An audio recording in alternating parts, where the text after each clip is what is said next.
Hey there, Power Ranger fans, and welcome to LR4, and this is episode 22, and it's entitled, Who Are the Power Force? And, and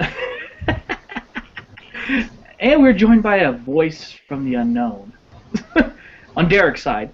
But first off, let me introduce my usual co-host. We've got Derek. Hello. We've got Amanda. Hey, hey.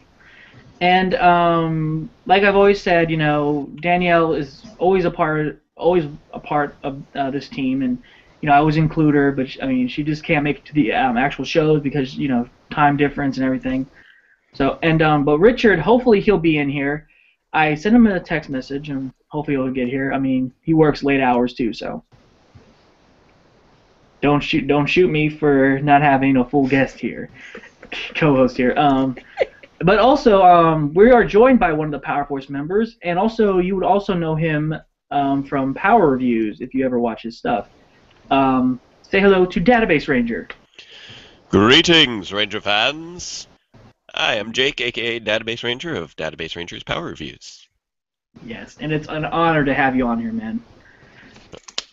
Glad. It's a big honor to have you on here, a Power Force member. And very popular on YouTube, it seems like, because I've seen a lot of your episodes, and I love them. They're great.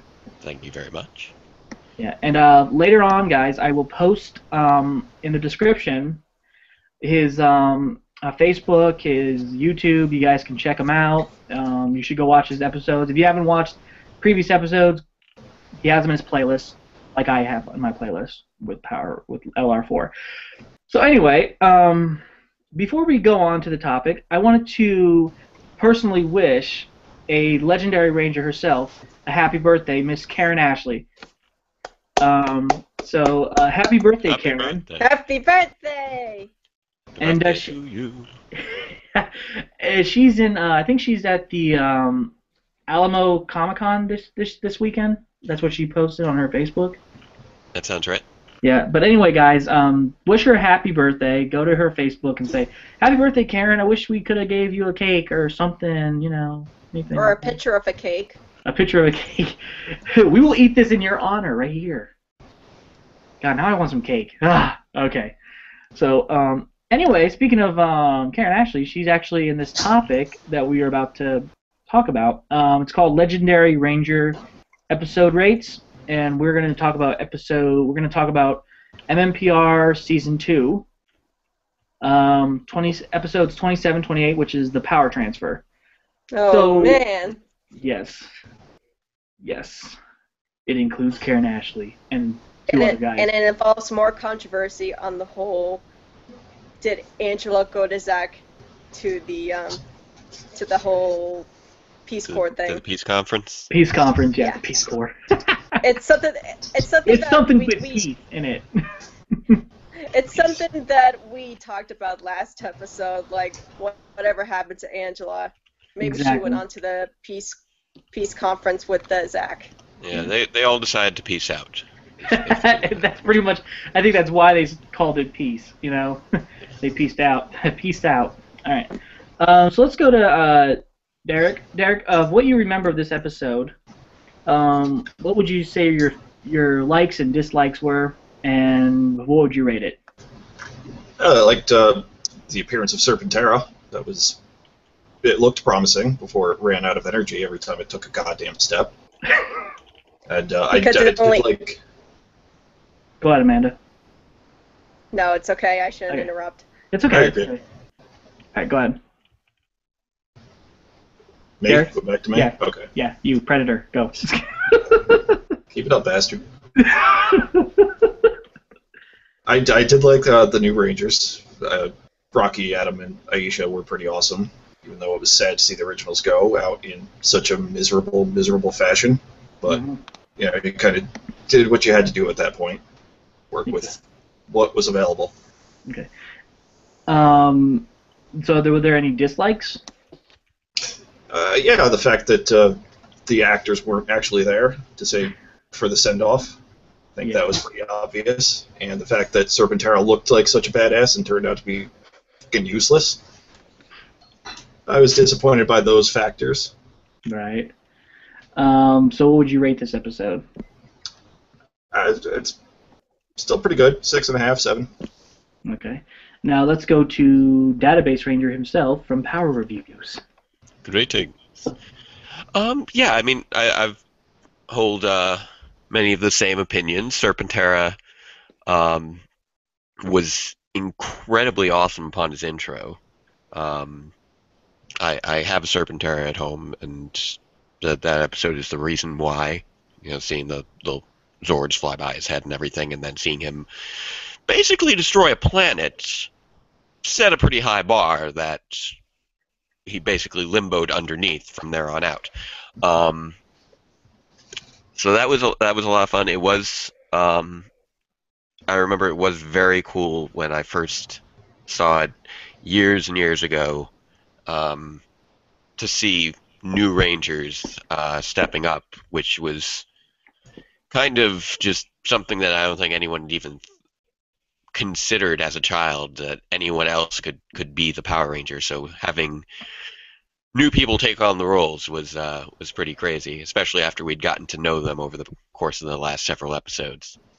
It is, of course, a shame that none of the departing Rangers were able to be present because they had already left several episodes before. I do give the crew kudos to doing their darndest to hide them.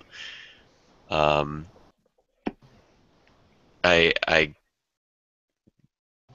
gotta love how Zach kept flipping back to his old hairdo from the previous season. But yeah, it was definitely a memorable episode that worked with the serious issues that it had to deal with, and I enjoyed it. I'd say it was, you know, above average. Like, you know, it's a 6 or a 7, and definitely a pivotal point in Power Rangers history for being the first cast changeover. Okay. All right, that's good. Now, Amanda, you're next. I thought it was pretty cool, especially when they were talking about a peace conference to help the world. I mean, I always help out the community in any way that I can, and it's nice to see that that they picked 3 Power Rangers, even though the world didn't know they were Power Rangers, to be part of the peace conference. And I wish I could have seen more of how they would have done with Zach, Jason, and Trini, on how they would have said goodbye instead of like those whole like leaving in the suits and just like not seeing their faces. And for Serpentera, yeah, it's badass, but why would you power Serpentera that doesn't destroy well? It must run on Walmart's D batteries or something. It's like, I'm like, Serpentera's out of power again. What do they power with them? Batteries or something? Pretty and much, someone yeah. was like, yeah, Walmart batteries. So I always thought of it was like maybe that kind of a joke. But no, Serpentera was really scary at first when I was a kid, obviously. Then you see it in Forever Red. And yeah, sadly, rest in peace, Serpentera, after what happened in Forever Red. Yeah. And Yes. Well, we saw Serpentera as his CGI counterpart, because I mean, okay. What was your first off, what was your rate on that episode, Amanda? 6 or 7. Okay. Now, before I go on to my rate on this, I loved Forever Red, because that was like the first ever episode we had, you know, all Red Ranger, every single Red Ranger in there. You're starting out good so far. Don't mess it up. Hey. Hey. And but the thing is with Serpentera, they could have, you know, maybe they could have used some stock footage and then added in there instead of just doing this whole CGI thing. But I remember that Disney was owned by Disney at that. It was getting entranced. They owned half of the season, the half of the last season of Wild Force before they took over. Right, that's right. I forgot. No, Disney actually. Well, ABC aired it during the second half of the season, but Disney produced it during the entire season. Oh, okay. So it wasn't Saban then. Saban was slow. I guess were they slowly transferring it in after Time Force? Did that explain? Did that explain the long wait after the Master's Last Stand? That was after the Master's Last Stand, I believe that was the last episode on Fox Kids before it moved to ABC Kids, because I believe they still had. I believe that their contract with Fox didn't expire until that point. As far as Fox had the airing rights until the beginning of the 2002 fall season, which in the case of Power Rangers would be in the middle of their season as opposed to at the beginning, because they did the February to November. So yeah, that would have been why there was the gap there between Master's Last Stand and Homecoming. Oh, okay. All right. But anyway, back to the topic we were on for Yes, Legend. That's okay. It's all right. But anyway, so my take on this episode, I liked it a lot. Yeah, there were certain things. I mean, I do agree with the whole thing. I mean, Serpentera, like, always, like, dying. It's like, dude, how many times do you have to charge this thing? It's like after you have your phone for a while and it doesn't charge as well. It's like, I mean, like Amanda said, I'm like, this is sponsored by Duracell or something, or they should have gone for the Energizer Bunny or something, or the Energizer, something like that. Or Duracell Quantum Power. Exactly. Yeah. But I like this episode because, I mean, well, one thing that was really there's a funny part in this episode I love where Tommy, Kimberly, and Billy go to Zach Trini after they come back riding their bikes. Of course, they don't want to show them up close because they're just stand-in characters, considering as Database, and as we all know, Austin, Walter, and Twee left way before they even aired this episode or previous episodes before that. So yes, and you hear Jason's Christian. voice. and I then believe the last episode they featured in was Opposites Attract, I want to say. Okay, I have to look at that again. But it was funny. You hear Jason's voice. All three of us. It's like, wow, his voice had a dramatic change. Yeah. It made me laugh. Not the wisest idea. And then they even used his voice during that guy's voice during the part where Tor, when he called on Tor, I need help. It's like, dude, are you trying to sound like Jason? I'm sure Austin St. John's character did not sound like that too much. You were going over the board on that. Okay, sound like Austin St. John. You sound like this? You sure about, like, what was he, a jail sergeant? Come on, Maggot, let's go. But all in all, I did love the episode. I mean, it was. I mean, I wish they did consider, having. I mean, I wish that they would have stayed at least for that episode instead of using stock footage. But it blended in very well because if you notice, Tommy was wearing green, but he was the White Ranger at that time. So, but all in all, love this episode. I'd give it an 8. So, that's my rating. Okay, next topic. Next topic is Go Power Force, the members of Power Force, which we have one right here. What? Where? What? Yeah, and if you guys notice, database. Kara?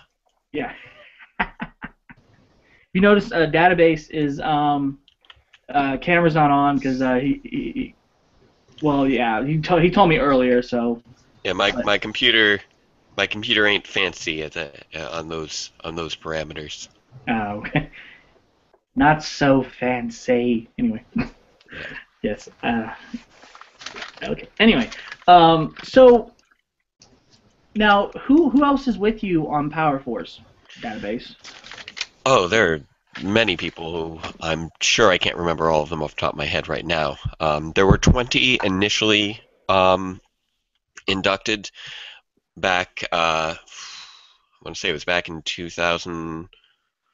Was it was 2011, 2012, I believe it was. It was early. It was mid 2012, I think, that the Power Force was first formed. Yeah.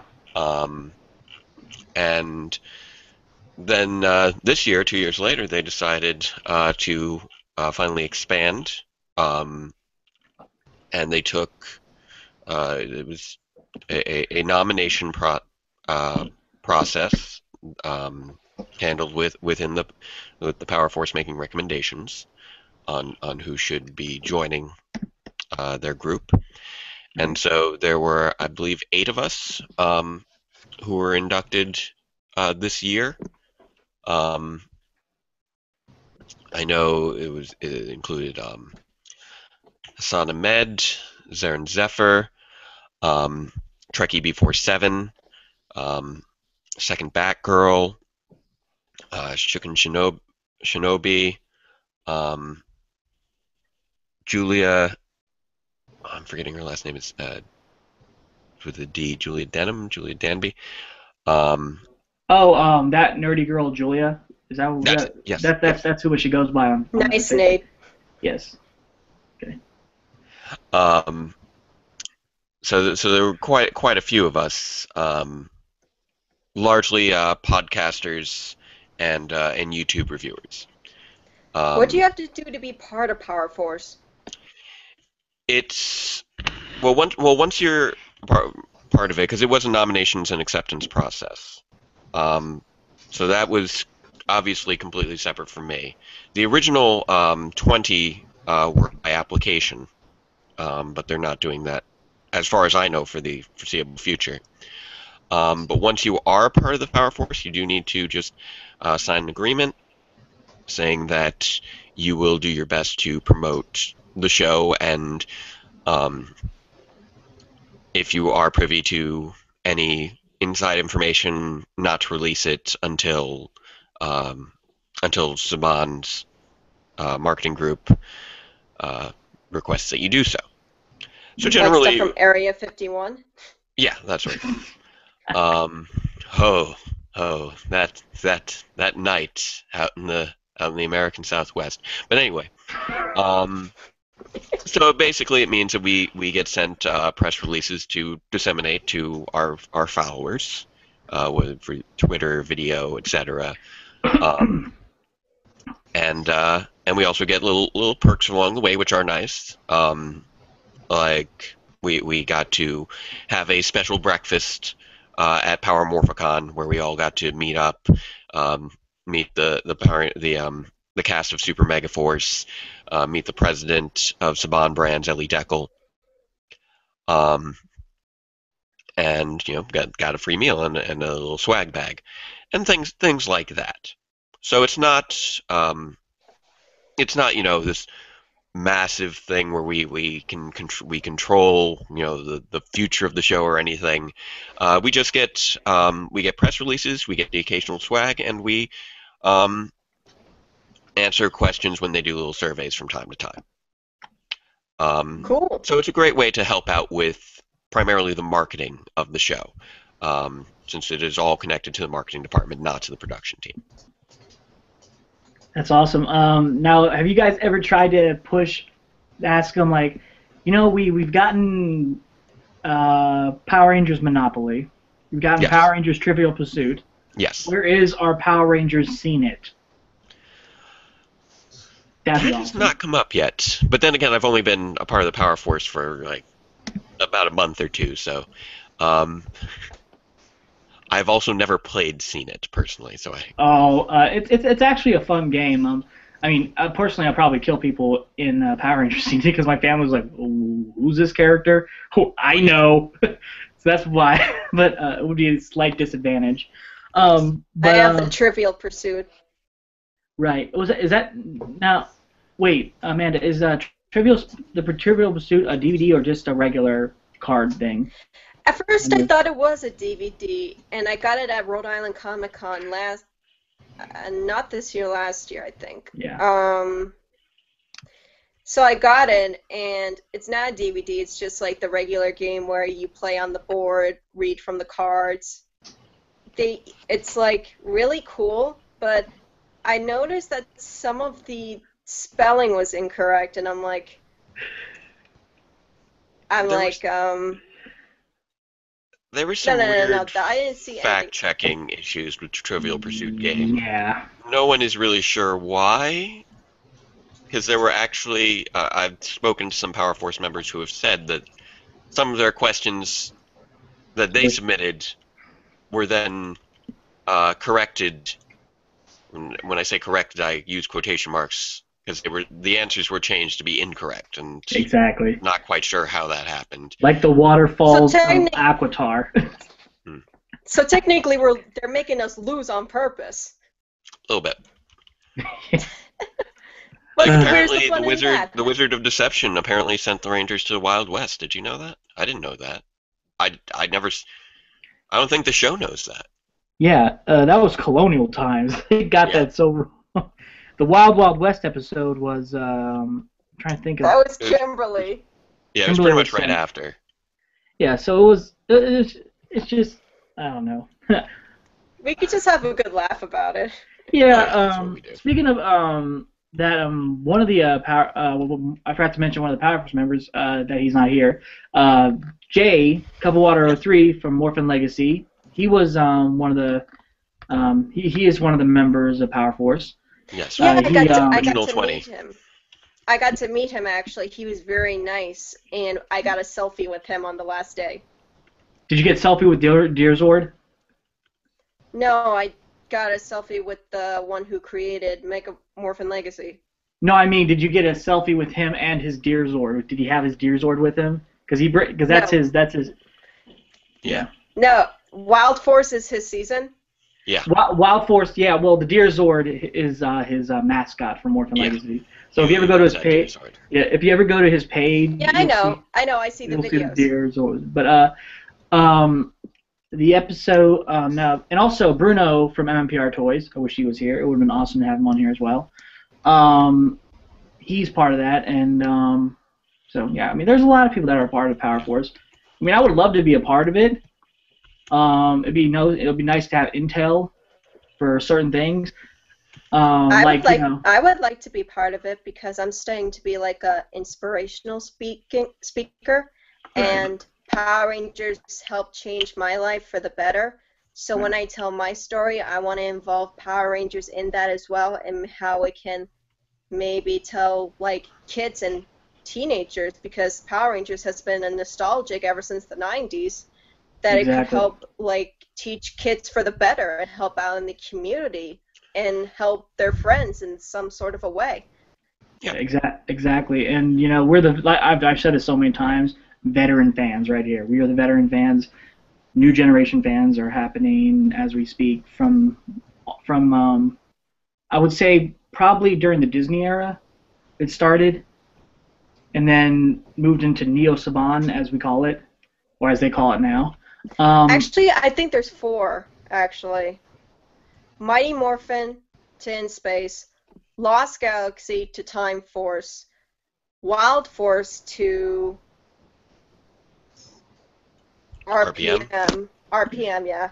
And then you got Samurai, and now it's continuing on to Dino Charge. So technically there's 4 generations. No, right. What I mean is, like, you know, people that grew up with the Saban era and then, you know, onto the Disney era and then Neo Saban. That's what I meant. I mean, you know, in the full, when Saban owned Power Rangers, we were the first generation, and then we continued on with Disney, and then we continued on with Neo Saban. So that's what I'm entailing. But it's so I'm guessing since you are now part of Power Force database, you are going to get a lot of intel from for the movie too, right? A little bit as it comes forward. Like generally speaking, anything that gets sent to us, we disseminate almost immediately. Right.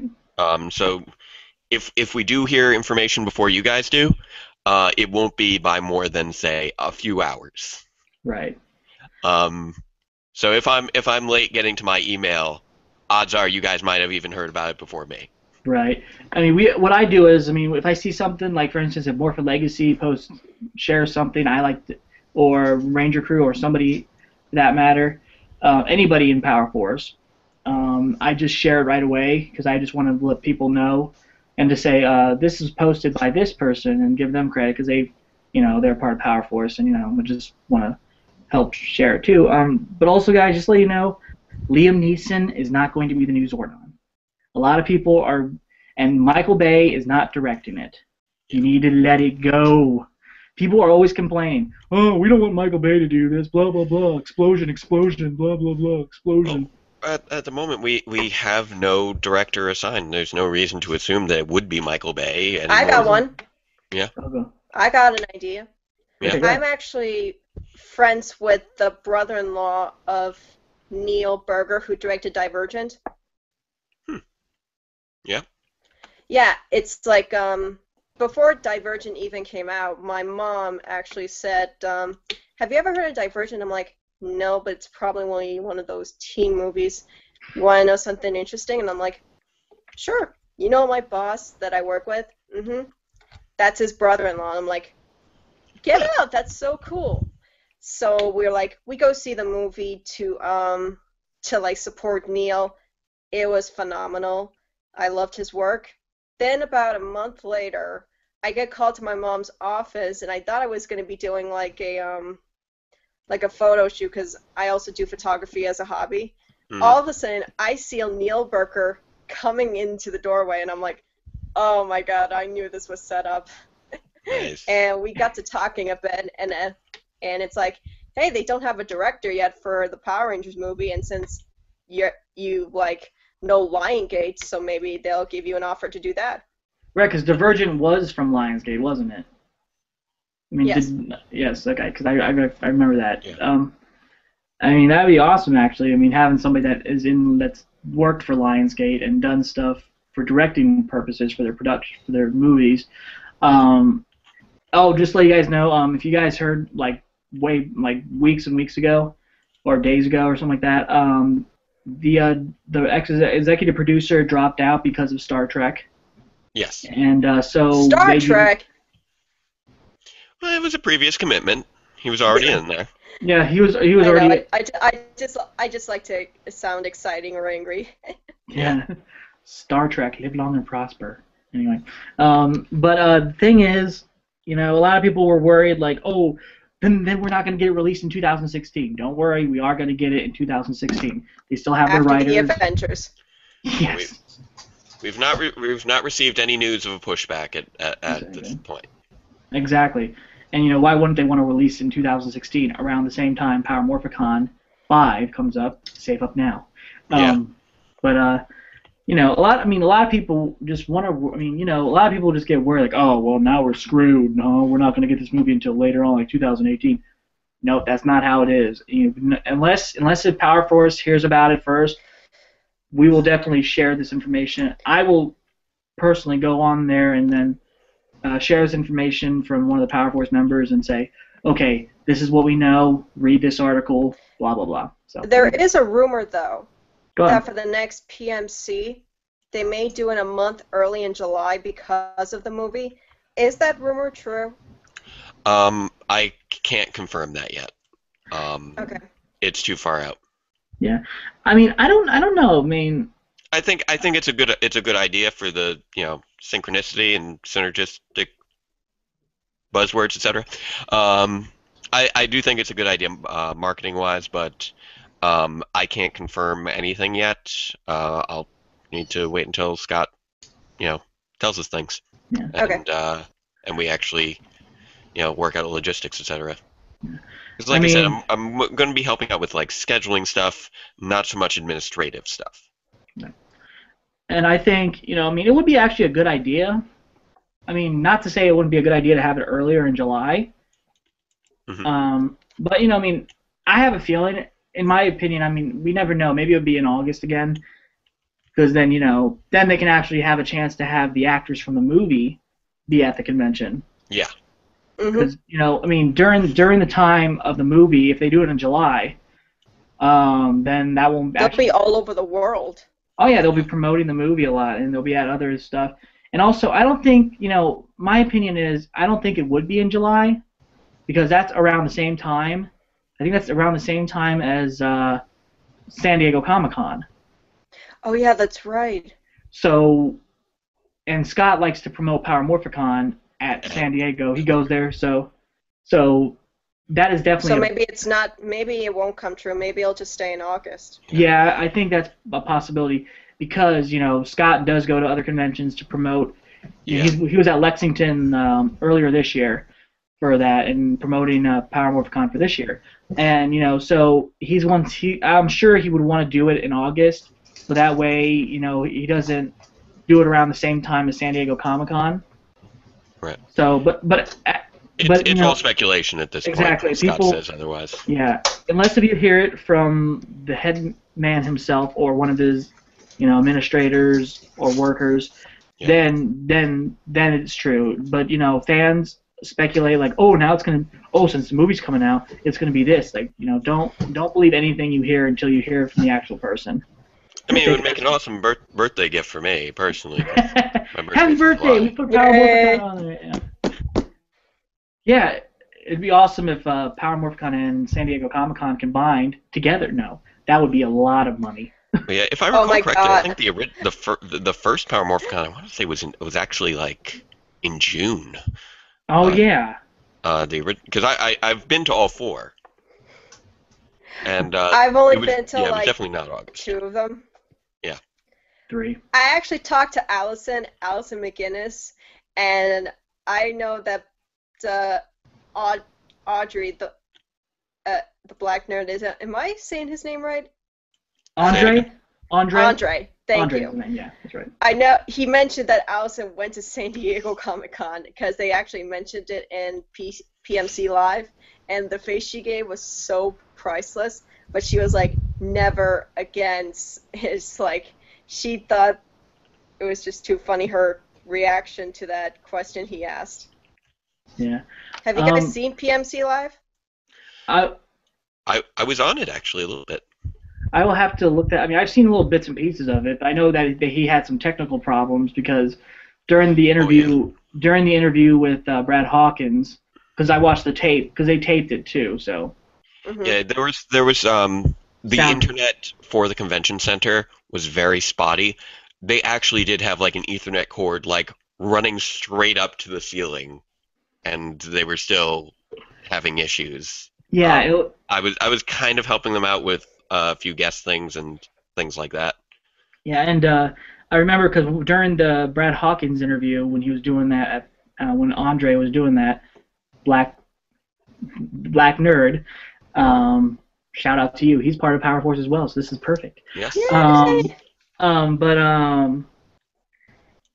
yeah, I mean, I noticed that there was some sound problems because halfway into the interview with Brad Hawkins, his voice the sound cut out, and I could not hear anything he was saying.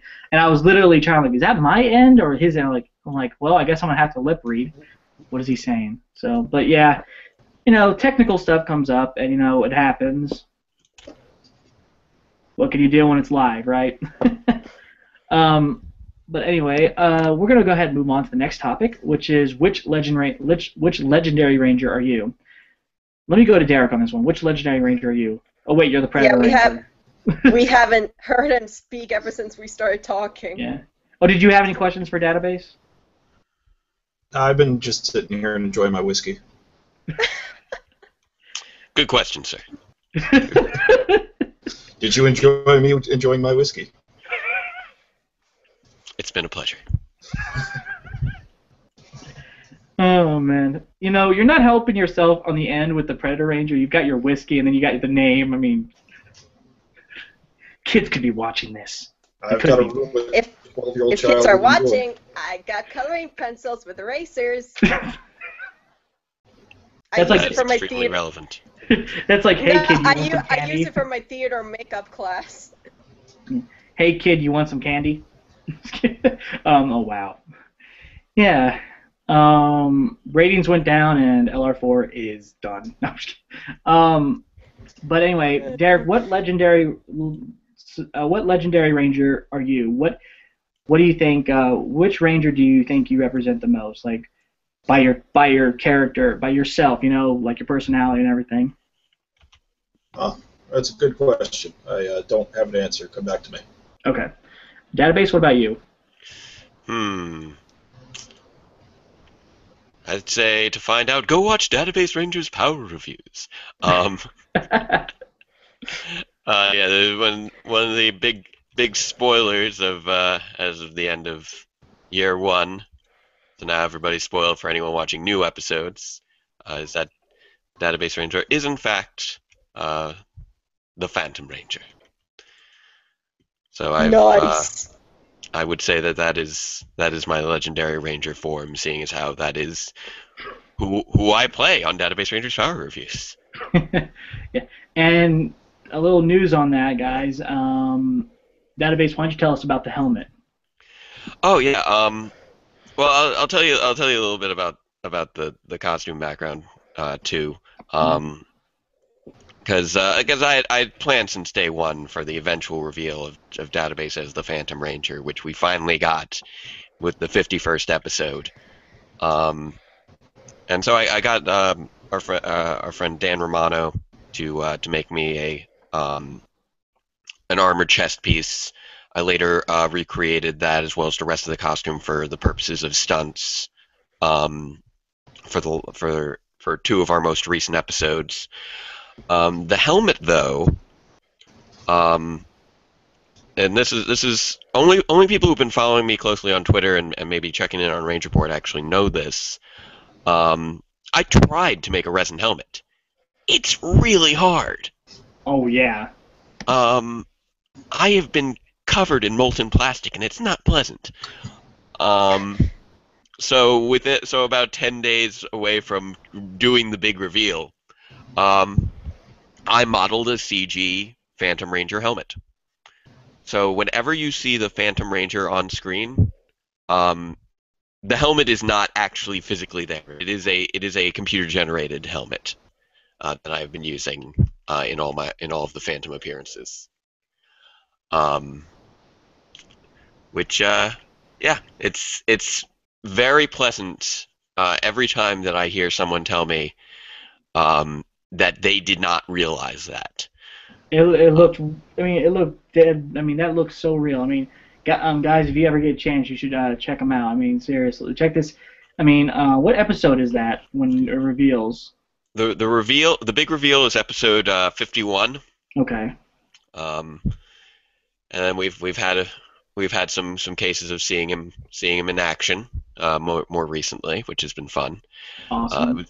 It was very entertaining. My dad actually watches the show, and he had told me, the costume looks like it's getting a little worn out there. It's getting a little beat up. I'm like, well, I was doing stunts, and he's like, yeah, it's just it just doesn't look as good as the helmet. I'm like, you do realize that's a CG helmet, right? He's like, what? He was so confused. What? He's like, you can't touch it and you can't steal it. So yeah, exactly. So you got a helmet that's in the computer, literally. Yeah.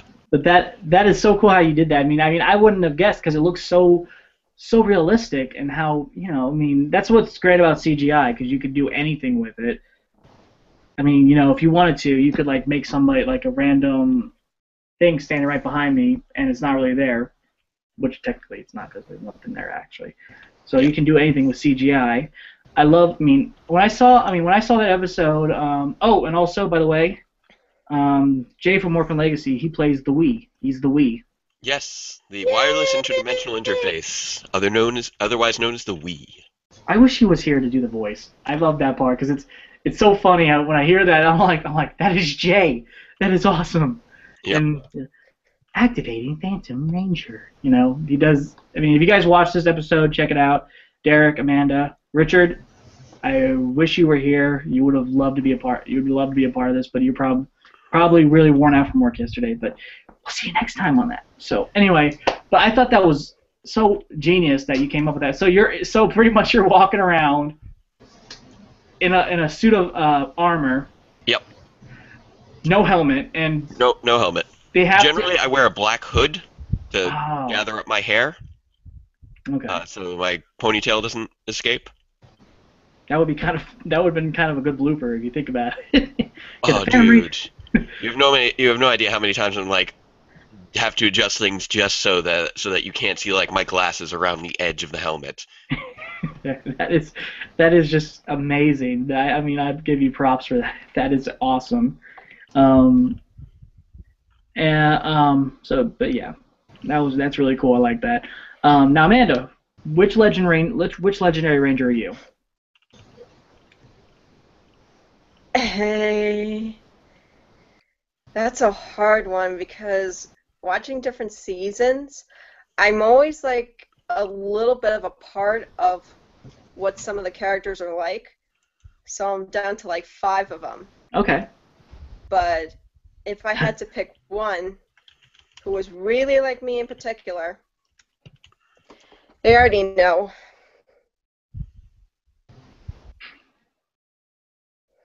I didn't even have to Nate. say the. I didn't even have to say it. Yeah. I didn't even have to say it. I'll tell you why. I'll tell you why. Okay. Growing up, I was bullied a lot. So Spotlight I'm on like, Amanda, right? No. spotlight on me, thanks a lot. Spotlight. Well, no. I I was- mean, you're talking, so that way it won't keep going back and forth. Go ahead. I was bullied a lot, so I was Oh. like Ignore that. almost finished. Something wrong? Oh, I was like completely almost done with school. I was like 9 years old at the time. I was like, I don't want to go to school anymore. Then I flick on the TV and then I see Lightspeed Rescue, and that series kind of got me a little bit my head straight. Like, even though there are some bad kids in the world, there are still good kids who want to be your friends. So Lightspeed Rescue kind of came an inspiration for me to help in the community, volunteer, that sort of thing. And with school, especially when I was in high school, I never partied, I never did drugs, I never drank. I was always by the rule, did my homework, did everything like that. That was probably one of the best grown-up decisions I ever made in my life, because I graduated high school even though I was bullied in high school for 2 years. But I saw myself wanting to be something more than what I was, and I wanted to be like the ranger who kind of inspired me to be someone bigger, someone who wasn't just an autistic kid, but someone who wanted to help others for a living. Yeah, that is a really. That's why actually I made Amanda our admin of the month, because she has a great big heart and she's really kind, and a lot of the actors can tell you that because she's met a lot of them, and like we have, but she does a lot. She does stuff outside the fandom of Power Rangers and inside the fandom, because I think she's a good what is it called? A good what's that word? How do you say this? She's a good inspiration to a lot of the fans too, because she's doing a lot of stuff, and bullying is a tough thing. Inside, outside the fandom, because there's certain people that do things, say things. We understand not everybody's gonna like everybody, but at the end of the day, you gotta understand. We don't want. We don't ask to be liked. We just ask to get respect, and that's all we want. Just respect us. Don't treat us like we're dirt or anything like that. Don't. It's just it's a ridiculous thing. But Amanda, like I said, I think you're a big inspiration to us all. So pretty much, and you're doing a great job. Thank you. You're very welcome. You. You're very welcome. And now let's go back to Derek. Did you think about it? Yeah, I'd probably go with the quiet loner guy, Dylan from RPM. I think he's probably my closest likeness, I guess. Yeah. And so you have a muscle car, the Fury in the garage, don't you? Somewhere. Yeah, totally. Yeah. That would be freaking awesome. Can you imagine that, him driving? Hey, what's going on, ladies? Yeah, I'm Batman. What? I got my weird little sidekick Ziggy tagging along too. Yeah. Also, Summer drove the car and then ripped the hood. They ripped the hood off and is like, "Don't ever drive my car ever." Don't ever drive my car Yeah. ever again. At least he okay. said it in a nice way. Yeah, please don't drive my car ever again. Okay. Now, instead of me answering this, what do you guys? Which legendary ranger do you think I am? Let me go to Derek on this. If you had to, just by what you know about me, knowing me for the past years, this is your chance, Derek. Let me have it. Come on. I'd say probably Boom, the Orange Ranger from SPD. Ooh, good choice. Good choice. Oh my god! Boom, really? All right. Database, what about you, man? You only consider that for one episode. Yeah. I don't know if I can beat Boom as a choice there. What would be a good? Now I can only see Boom. Oh man, I've planted the seed. you did. Well, who else do you? That's a tough one now.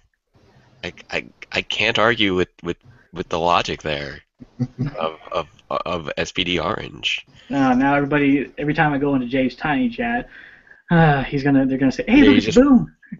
Yeah, I know. Except there's already a Boom over there too. Yeah, exactly. Or Orange. No, wait. I don't know. I don't even think he wants to consider me. So, yeah. Amanda, your turn. I would say a cross between Boom and Ziggy from RPM. I had a feeling somebody was gonna say that.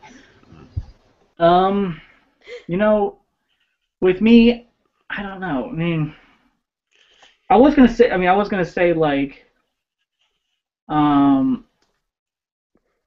There's always the Burgersaurus Ranger. really, you're gonna make me bold. Oh my god, yeah, that's right, Bulk and Skull. You're gonna make me that- turn in. Well, I gotta find something to counter to the Orange Ranger. True. You're gonna make me the Incredible Bulkster. Really?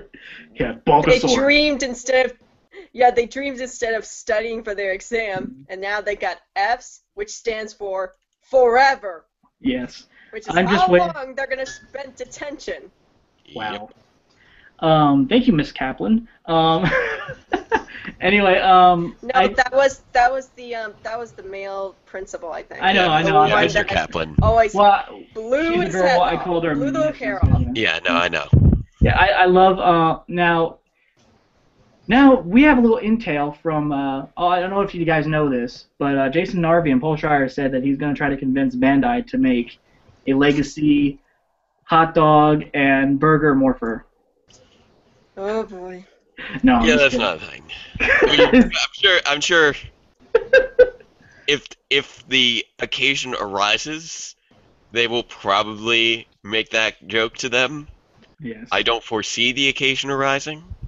Yeah. I don't know, but then again, what do I know? Maybe they hang out with Bandai all the time. Yeah, I would. I mean, I think it would be funny. That would be a perfect April Fool's prank. Now I think we're And ruined you it. don't need a license to drive a sandwich. Yes. True. I I can't argue with that logic. I It's think foolproof. the April Fool's prank is pretty much ruined for them. That would have been a great April Fool's prank. A lot of people would have thought, really. Of course, it would have been an obvious April Fool's prank, but but still, I mean, they never really got. I mean, they never really got a action figure or anything like that. The only thing they got was this little thing back in the 90s. Those little mini looking fingers, and then and then Paul got a freaking little Squinky toy, and so did Spike. And Paul also got a he got a Mega Bloks toy of himself. I would love to have at least a Vulcan Skull action figure. Add Spike in the mix too. Just the three of them. There you go. Have a little bit of characters that we never had. Just random allies. Miss Appleby, Mr. Kaplan, Ernie, make those action figures. A lot of people, then you can have a whole set, just do all that. And figure arts, all of them. Yeah! Could you imagine that? Yeah, he comes with an accessory, Ernie comes with an accessory of a tray with smoothies on it. So, hey, Bandai starts, or SH Figure Arts, Tamashii Nation, start working on those. Because a lot of people are, would those be good sellers? Those would be the rarest things ever to make, actually, if you think about it. But all honesty, with the back to the legendary ranger, which legendary ranger are you? I was gonna try to say, well, not really ranger per se, but Jason A. Frank, because I love, going out. I love doing things for the fandom, because I love, giving back. Like, I love doing these contests. I love when they watch it. I love promoting things, and that's what I like to do. So you like to go skydiving to break a world record? Screw skydiving. I will not jump out of a plane. Do you need a push? That's what they'd have to do. I'd be standing, dude, we're running out of fuel here. Come on, like Paul Schreier. Great, now we're back to Bulk. You're not helping your counter argument here. Exactly. But in all honesty, because I think, I know a lot of people are not a big fan of Jason A. Frank right now. A lot of people in the fandom aren't. He's got plenty of likes, so I'm thinking he's really good in his part of the fandom. So I'm thinking he's great. I don't do this whole. I said this before. I don't do the whole Team JDF, Team Austin St. John, because this is not Twilight. Yeah. We are not choosing the werewolf or the vampire or anything like that. Unless if it's Wild Force. True. There was no vampire. Well, unless there was a wolf. Well, you've got a wolf. Werewolf and vampire is really more of a Mystic Force thing. True. But yeah, we never had a werewolf. Wait. There was a wolf, Zenaku, in Wild Force. Then you got the vampire episode in Mystic Force. Perfect combination. Bring them together. But back to what I was saying. Now I know this is not part of the topic, but let me just bring this up. Everybody that a lot of people. There's a lot of people that are not big fans of Jason A. Frank. I'm not going to mention who, because I know there are certain people, and I'm not going to mention names. But I just try not to look at certain things that he does. Like for instance, he's not a big fan of Austin St. John. We all know this. When they were working on a set together. They were working together on the show. They weren't really friends in the beginning. I love Jason A. Frank because he does a lot for his fans. He goes out and does a lot for his fans. Austin St. John is doing the exact same thing now, and I like every single one of the cast members because they do everything they can. And and that goes for Amy Jo Johnson too. A lot of people. The thing is, you gotta understand, if you're gonna go see these actors, and if you're not gonna pay, then don't pay. Nobody's telling you have to pay. You could just go up to the guy and say hi. That's a free thing. And say, hey man, I appreciate you coming. But you gotta understand. That's what I did. Yeah, exactly. You gotta understand when you're going to these conventions, you're gonna be. There's certain people that won't charge because they'll say, no, I'm not gonna do that. Why should I have to charge for some people that are already paying to come see me? Yeah, the actors don't even like to charge. Well, we know they like. We know they like they need the money. So yeah, that's the thing. Because you never know. Because I'm not sure if they need the money, but I'm sure that it's good to. I'm sure it's because they have an agent or something, or sponsor or whatever. Like Walter Jones, Austin St. John, David Yost is with Galactic Productions. So, but Allison McGinnis and some of the others are part of. I think it's called I Don't Subtitles or something like that. Okay. And the thing is, but the thing is, I just think sometimes people, if they don't like somebody, and if they, he did, that whole incident with, him posting that, the bitch grip thing. What thing? There was a video on Jason A. Frank's page that he posted when Austin St. John was given a demonstration of fighting, and he took it the wrong way, and he blurred out one of the admins of Austin St. John's page was in there, and he was demonstrating defense techniques, and it was taken way out of proportion. It was taken out of context, and a lot of people were saying, "Oh, you should apologize about that." It's like, if he's not going to apologize, he's not going to apologize. There's nothing you can do. But let me go to Derek. Derek, what do you think of this whole thing about people not liking this actor or that actor? I don't really give a rat's ass. Let people do whatever they want. I kind of let the behind-the-scenes drama. Yeah. Leave it on other people. I don't get involved. I don't care. Exactly. Database, what about you, man? Yeah, you're under no obligation to like or hate anybody. It doesn't, like, I have the general opinion of live and let live. Yeah. If you don't like an actor, you're under no obligation to like that actor. Just like if you do like that actor, that's totally your prerogative. I don't like the hating that goes back and forth where, if you criticize somebody, then you're being a hater. That's not cool. No, Just right. like, I think we actually saw making fun of signs people of who are that fans. I think we actually saw signs of that at one of the Forever Red panels with Chris Lee and Selwyn Ward. Mm-hmm. Some people thought they were in a bit of a tension for some reason, but then I don't know. I didn't know if it was a joke, but when they were someone asked if you had to couple up with someone, who would it be? Someone said, "I would go with Andros' sister." Nice. Of course, it was a joke. And then he said that would never happen. Well, yeah, but the thing is, with this, let them live their lives the way they want, and because we're just there to see them, we're there to talk to them. We're not there to say, oh, by the way, yeah, that was uncool. I mean, I understand. I agree with people. Certain things Jason A. Frank shouldn't post, but at the end of the day, there's nothing I can do about it or anybody else in the fandom. All they can do is just say stuff about it and then move on. You know what I mean? Mm-hmm. I mean, a lot of people have their opinion, and I don't fault them for it. But there's too much hate in the world already. Yeah. I mean, I don't approve of some of the behavior that he's exhibited. Right. I don't fault his fans for that.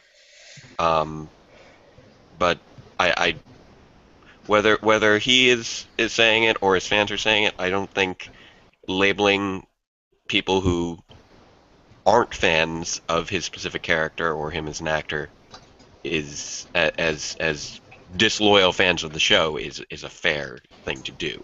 Exactly. So that's my primary criticism on that. Yeah, and the thing, and let's also go back to this before we. I know that. This isn't on the top list. I just wanted to bring this up. There's a lot of stuff going on. A lot of people even giving hate to some certain fan films. One in particular, MMPR fan film. I've talked to these guys plenty of times, and I know everybody's like, okay, we want to release something, we want to see something happen, we want to see at least another thing. There's certain things, they're in post-production, and it's taking longer than they expected. So, all you can do is sit and wait, but if you're going to complain, it's not going to move anything faster. I respect these guys. They're not stealing anybody's money. I just think, if you don't want to see it, if you lose interest, don't put it on there, because then you're thinking, you're trying to make it seem like, oh, well, I'm not going to be interested in this, then nobody else is going to be interested in it. It's like, well, there's like 44 some odd thousand people still interested of seeing this on their page that like it. So I think they're good, like I said before. And a big shout out to Teenagers with Attitude and Zordon of Eltar, coming soon. Actually, Teenagers with Attitude is out now. I know, exactly. No, well, Teenagers with Attitude. Yeah. And I just want to give a big shout out. That's okay. Now let's actually talk about. I should have added that to the topic list. That would have been a great topic to talk about. Let's talk about that. Okay, for those of you that don't know, there's a fan film out now called Teenagers with Attitude, which is an intro to Jason, Trini, Zach, Kimberly, and Billy.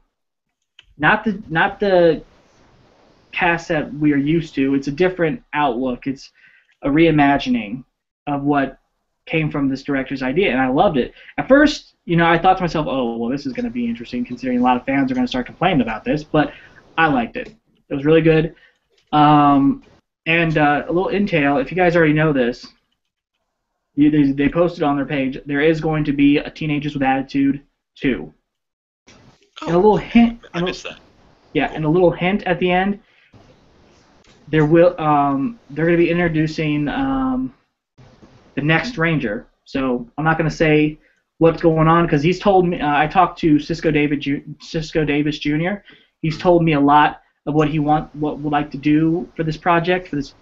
But right now he's still working on Zordon of Eltar. That's supposed to be out. He wants to get it. I think he said he wants to get it out around December, before the end of this year. That's for sure. Good. And back on topic of Teenage with Attitude. Now, Derek, did you ever see that? No, I didn't get a chance. Okay. What about you, Database? Have you seen it? Yeah, I just actually saw it the other day. They did a nice job. Like, it's, not anything mind-blowing, but, you're not expecting anything mind-blowing from, a fan-produced project. Some of the effects are really good. They have a lot of nice little Easter eggs and continuity nods in there, while still very much making it their own thing. So I do give them a lot of respect for that. They delivered a solid product in a pretty good turnaround time, which I think is great, because there are so many fan film projects that people claim that they're going to do, and then they never get around to, or fan film projects that, regrettably, for one reason or another, just sort of languish in mid-production. Right. Progress is being made, just unfortunately it's slowed down due to resources. Yeah, and the thing is, with that, they sometimes, like for instance, I said this, me and Richard, he made this Facebook page, and I'm an admin on it as well. It's called the United Alliance of Evil, which is based on the United Alliance of Evil from Power Rangers in Space. And he wanted to do that to hold it there, so that way, saying there's a possibility we are going to do a fan film. And I've said this in the interviews with David Fielding. Hi, David, which turned out great. He was an awesome dude. Zordon, thank you. And then I talked about it with that live commentary I did with one of the Teenagers with Attitude cast members, Kelvin Drama, that played Jason in the fan film. Check that out. They're both on there. Go to the interviews. Go to live commentary. But what I noticed, what we're doing is I wanted to tell a story of how the United Alliance of Evil was formed before Space.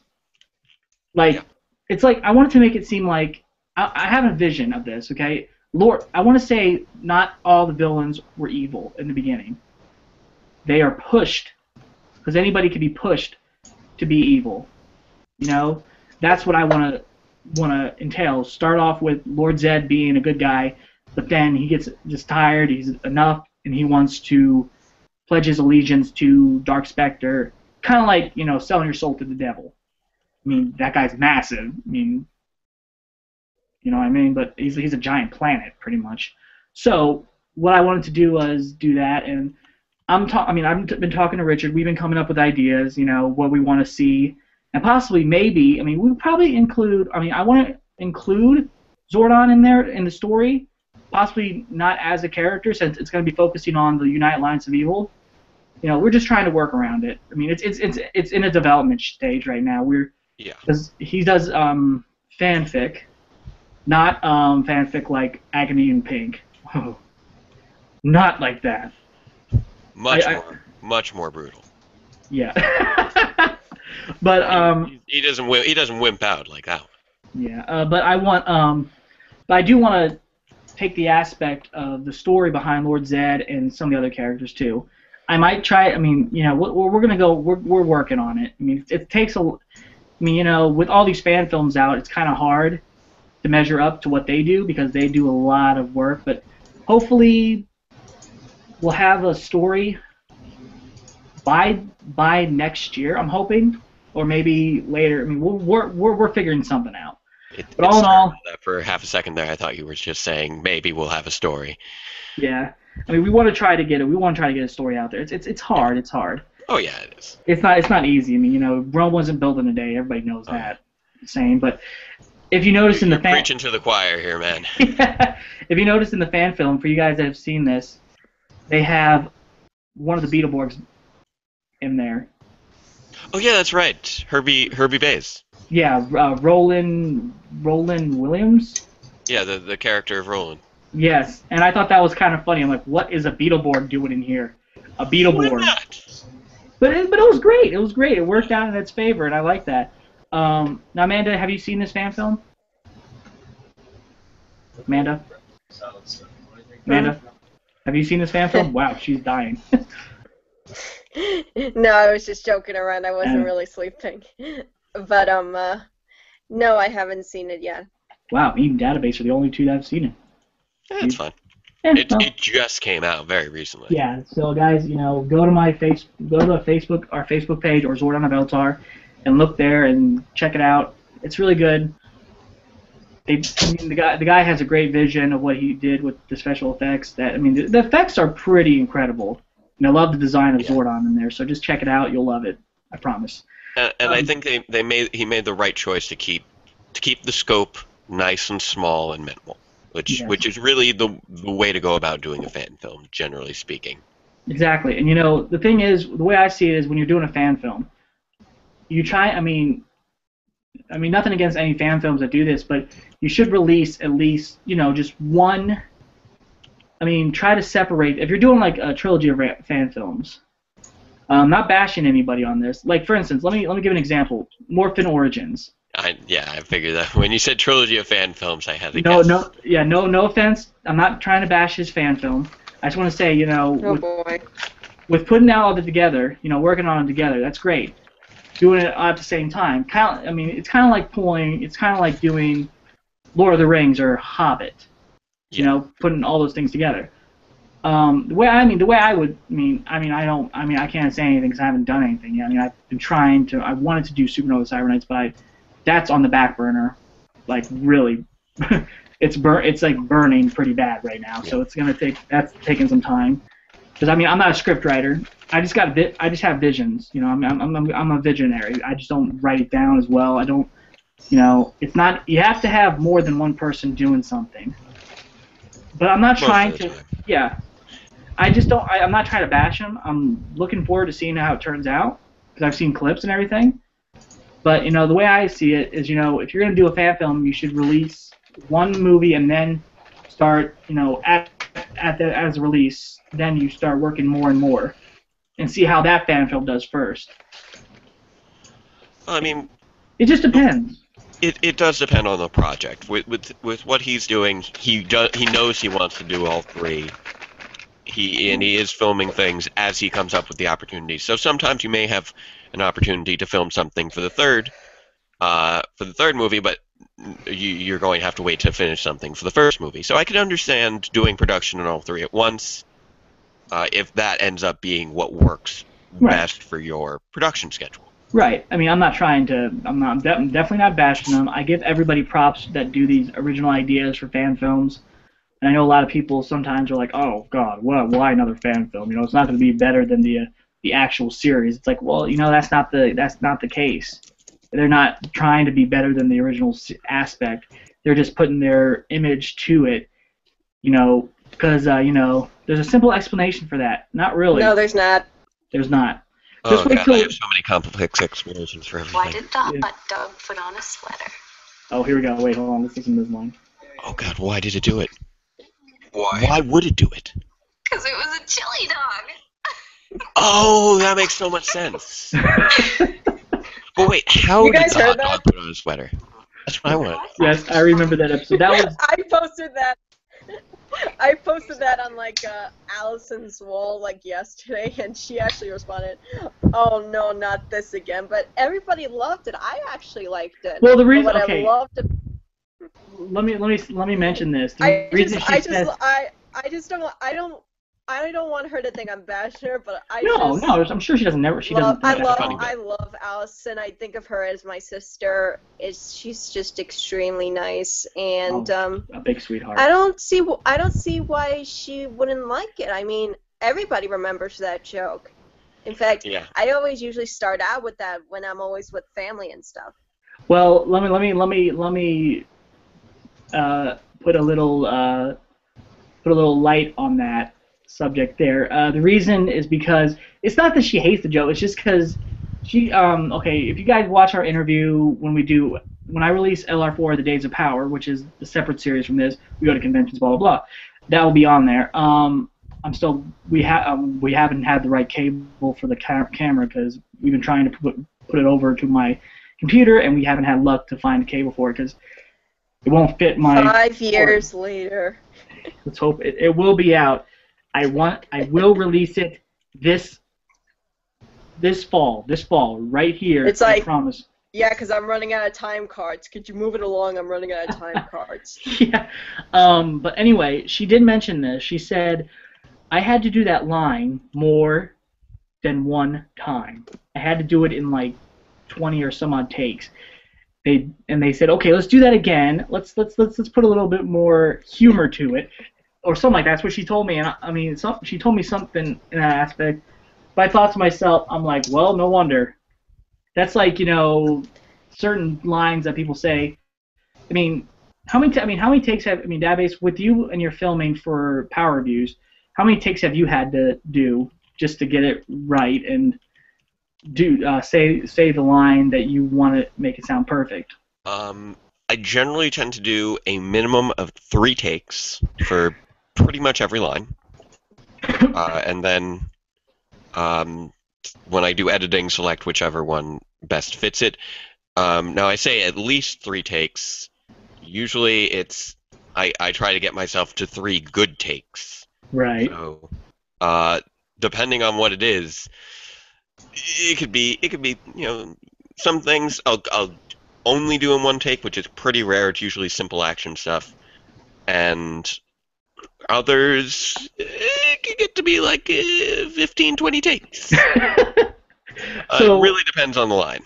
So No, it's just that episode was from yesterday again, so of course. Oh, I'm very familiar she with had the to- episode. Yeah. Yeah, But I mean, because there was like different sequences, like they repeated the day, and then Right. Potter's like, because it was a chili dog. yeah. I mean, Hey, it was. I how'd know you that know? episode was that, but the thing is, she did say that she did have to do the line over and over It again. brings the definition of deja vu. Yeah, pretty much. She Oh, probably. That's the day when she said, "God, if I ever say that line again, please just shoot me. It is getting old." But, I do find it kind of funny that our review of that episode is probably the darkest episode of Power Reviews to date. Yes. Why? But Oh, it's too much to explain. you'd have to see it to believe it. That's what he's saying. We'll be right back after this commercial break. So I got a question for you on your Power Reviews. Are you ever thinking about releasing outtakes, like mistakes you've made, or have you I saved would love to. It's just a matter of actually sifting through them all and editing them together. It's really just a time thing. Right. Marissa especially has great outtakes. Yes. Let's give it up for Database's fiance. Yes, Congratulations again. thank you very much. Yes, and she also plays the character Mayo and Dr. K. Those Yep. aren't. Now I Spandex. remember. I thought that sounded familiar because I saw it on PMC, the one with Dr. K living in his basement. Yep. Yes, now I remember. Now we know where Dr. K has been all these years. Yeah, it's a very. Oh, that's right. Yeah, you saw us on PMC Live. Mhm. Yeah, it is a very involved series. We have 64 episodes out now. I'm editing episode 65 as we speak. And yeah, it's all part of just one long ongoing story that we will hopefully be wrapping up in about 100 episodes. Is Ziggy living in the basement too? No, he does not. We hope to be Separation addressing or some divorce? of that soon. Yeah. Um, Oh, please tell me that you'll have Guy as Ziggy. no, That- no. I will put that to rest right now. Guy is not Ziggy. He'd probably kill you. Really? Isn't it bad enough that I'm an agent of Hexagon? Now you want me to be Ziggy? Honestly, my friend The hexagon is a myth. Yeah. David DePaula, who plays Guy, in real life, nicest person you will ever meet. He is such a good sport. Right. Like, keep in mind, me kicking him in the face was basically a running gag there for a bit. Like Allison kicking Sasha during one of the breaks. Yeah. Ah. I mean, Allison is so we gonna used get his me camera after for the this. longest time. Um. I still use his camera, actually, for Did he- audio. Yeah. Did he go to? He still hasn't had his camera back yet. He's fine with me continuing to use it. He's super nice. He's been one of my best friends since I was 14. Yeah, did he ever? Did he? Have you ever brought up like out of nowhere? Just like, by the way, I still have your camera. Do you need that back anytime soon? You know. I ask him that all the time. I'm like, if you ever want it back, just let me know. He's like, I'm glad it's getting used. Yeah. Yeah. Oh. Was he at? Did he go to PMC with you? No, he did not. Oh, okay. Well, you should bring him next time. Definitely. I will see what I can do. Yeah, he said, dude, you gotta come with me. Very, very busy man. I actually just said, like, you guys are talking. Allison is so gonna get me after this webcast. Nice. Oh, yeah, you know, that's usually a good thing. You never know. You know, she's like, oh boy, I'm just I love an you. innocent- Why? I'm an innocent bystander. They made me do it. I'm just a simple young adult trying to get through in college and all that kind of stuff. And I'm funny. I I want can't to help but survive. being funny. Oh yeah, we gotta have fun. And with I'm that. just a simple children of the internet. So before we move on, one thing, if you guys ever check out this episode where Database is okay, she disappeared. I'm sure she'll be back. Hold on one second. Okay, Oh, there we go. there we go. We heard her. Yeah, so something's up. Hold on one second.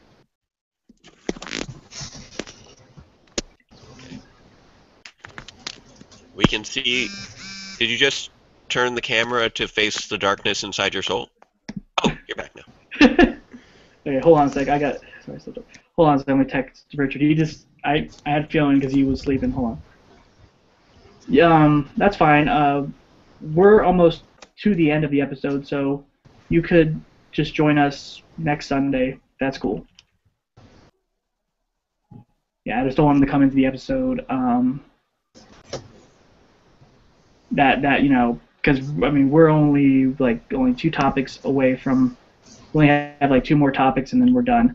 So, but before we get into that topic, very quick, I wanted to mention, guys, you should check out Database Rangers episode where he's playing more than one Database Ranger. He's playing like 5, 6 different Database Rangers in that episode. It is great. Yeah, Just watch it, you'll love it. Yeah, that was our year 2 premiere. Island of Illusion was how we kicked off the year 2 winter trilogy. Part 2 is actually yesterday again. Oh, hold on a sec. Database, keep talking. Hold on. Hold on. Oh yeah, sure. Just go ahead and talk. We're back. Okay. Yeah, our winter trilogy was how we kicked off year 2 of Power Reviews, which is what we're in now. And the first episode of that was a double-length episode covering Island of Illusion. Basically, do you guys watch Linkar's videos? You know, Atop the Fourth Wall? Well, he's a comic book reviewer who also does History of the Power Rangers, and he's very well known for that. But one of the things he does in his comic reviews is he plays a bunch of different characters, and it's kind of a running gag, all the different characters he plays. I kind of did that for my year 2 premiere, and then it got dark. And then we had the Yesterday Again review, and then it got darker. Derek's like, dude, I'm definitely watching this after this. This is gonna be awesome. Sounds like the kind of thing I'm into. Yeah. Awesome guys. But just check Usually it's a that. very fun show, but we do have a fair bit of drama, especially as the show wears on. Yes, you must have fun with the drama. Yes. Okay, next topic we're going to get into are the the Mighty Morphin Power Ranger movie legacy figures. Now, this was like released like 2 weeks ago. I think it was like 2 weeks from Ranger Crew. Now, if you guys remember back then, what we got for the movie figures back in 1995 were these painted metallic Rangers. So that was pretty much. Shiny. So shiny. Wow, it's so shiny. Love you, Brittany. I got my first Yes. one working on. Yes, hold on. Bring that up again. Bring that up. Hold up. Ah, crap. What? It's so Yep. shiny. Yep. That's what we got for our movie figure. But now, if you guys look at Ranger Crew, go to Ranger Crew or his other Ranger Crew Facebooks, or just look it up. He has press photos of the new movie figures, which actually look like the movie designs. Yay! But there isn't a White Ranger in there yet, but I'm sure we're gonna get one because Of course. why won't they? You can't have 5 Rangers. What the blue hell was that? That was Fraggle Rock, I think. But yeah, Who's Fraggle Rob? Who's Fraggle Rob?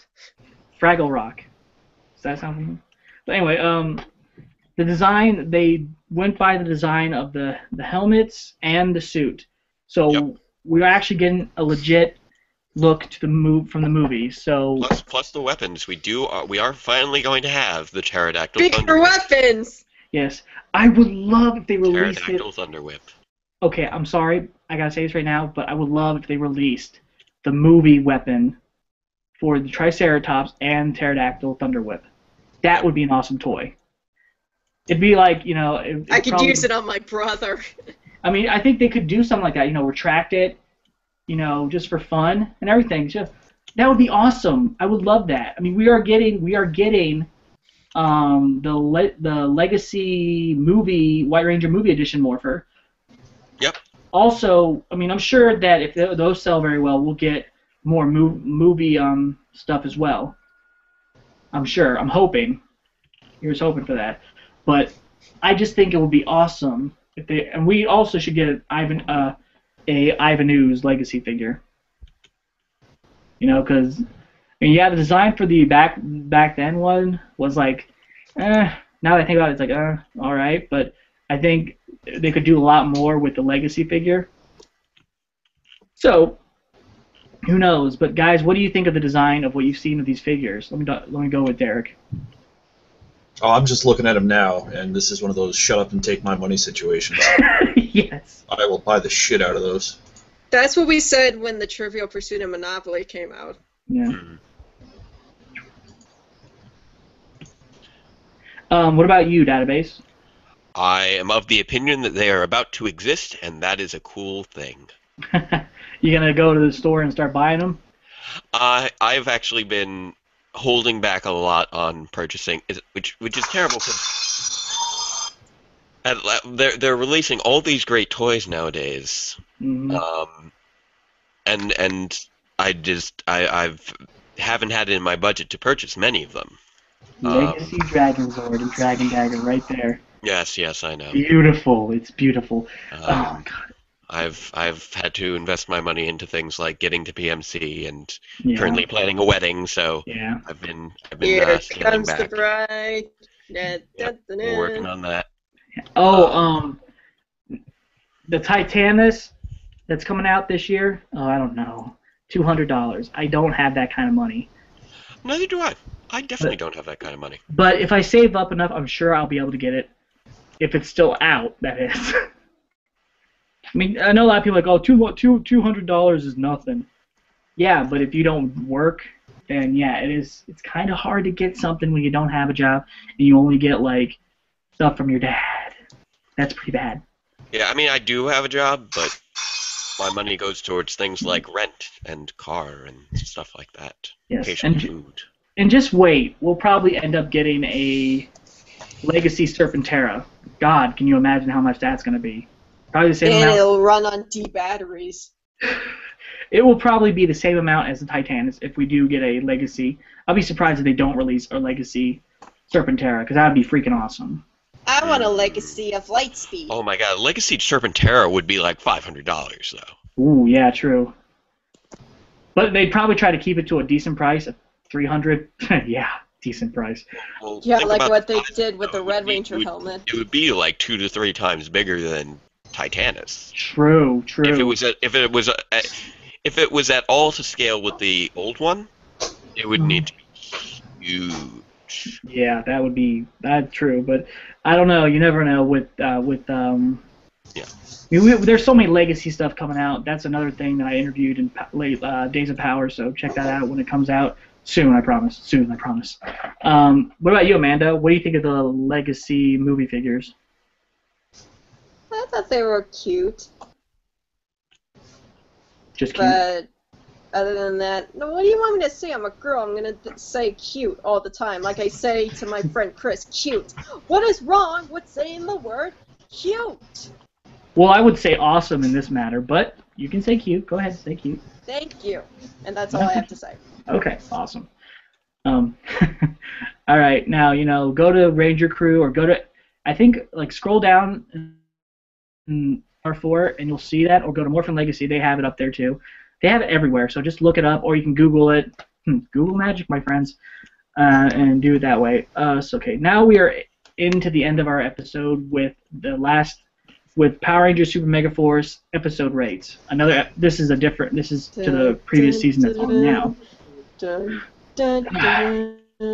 we're gonna, since we weren't able to do this episode not the Thursday before last, I decided to do 2 reviews on episode 11 and 12. So we're gonna start with Love Is in the Air. Derek, dislikes, and rate. This show was on hiatus for so fucking long. I keep forgetting that it's back, so I'm like 3 episodes behind. Okay, well, database. Love Is in the Air. Wow, this the second half of Super Mega Force is leaning heavy on the wacky. It is an interesting and unexpected direction for the show.